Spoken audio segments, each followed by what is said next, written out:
Fear.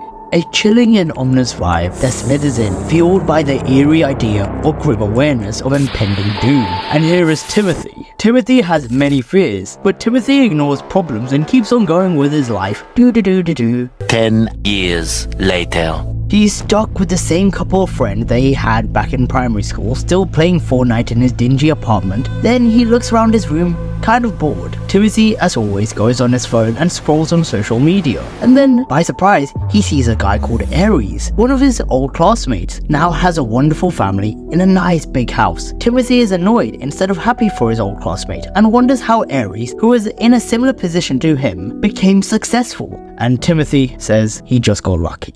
No, Timothy, you are wrong. See, lads, I used to be like Timothy. 3 years ago, I was a guy who used to believe everyone's success was due to luck. It's a thought process that helped me suppress my fear of failure as it's given to an outside factor. This was until I met a guy in my kickboxing gym who was 2 years older than me. And let me tell you this, he had so many friends in the gym. And one day, my introverted self mustered up the courage and asked him, "How do you do this?" And he tells me one thing: your fear is your fuel. Like, bro, what does that mean to a dumbass 16-year-old? You just said a whole bunch of nothing to me. Confused, I tried asking more questions, but he just got annoyed and said, solve your own questions and you'll understand everything better. Now, years down the line, I'm in a top-of-the-line uni, I have started a consultancy business, and it seems like opportunities are opening up to me. And I genuinely think this is all because of the statement he said, your fear is your fuel, because it led me to uncover 3 principles that changed my life, and hopefully they help you too. Principle 1, cognitive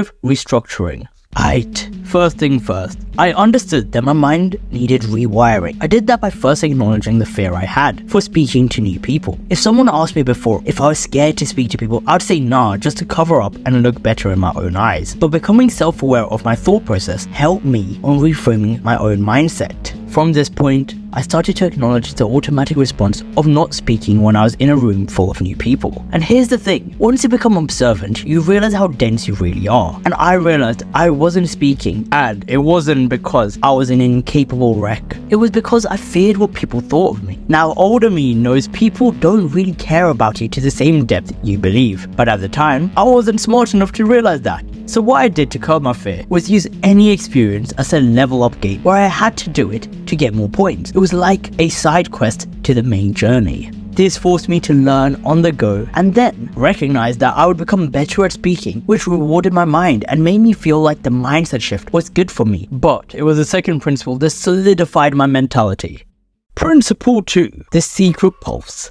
Now, we both know about fight or flight response, right? The phenomenon which spikes your adrenaline levels in your blood. Well, this is an increase in energy. This is the core of this principle that I uncovered. And it took me to a time where I was much younger. And I was in a taekwondo lesson where I was too scared to fight. Mind you, I was 7 at the time, okay? No kid wants to throw punches or kicks at someone who is 2 years older than them. And you know what? My coach goes, you know, all the energy you spent running backwards could have been more useful if you chose to move forward instead. As a kid, I thought that this only applied to taekwondo. But now as I'm older, I feel like his message relates more profoundly to any situation confronting fear. You know, I used to feel my heartbeat rise before a competition, and it made me realize, okay, now is the time to go forward. I can fight. Now as I'm older, it's not like my nerves go away. It still comes with my fears, and it probably comes to you as well. The adrenaline which we use as energy comes in form of a pump, and that feeling should be used as a sign to move forward and face the fear head on. A thing I personally learned when fighting is you will only see a goal when you choose to stay in a fight instead of running away, because you will see opportunity the more your head is in the game. And that's the same in life. When you face your fears, opportunity comes. That's what happened to me. The more I spoke to new people, the more confident I was, and it just opened up doors. Like, for example, my business consultancy idea came from a random person I met, and he was the guy who gave me the opportunity. Another thing to make sure of is to realize the pulse that beats when you're instinctively scared makes you focus more on the goal. And I only realized this the more I pushed myself. And this leads me to the third principle,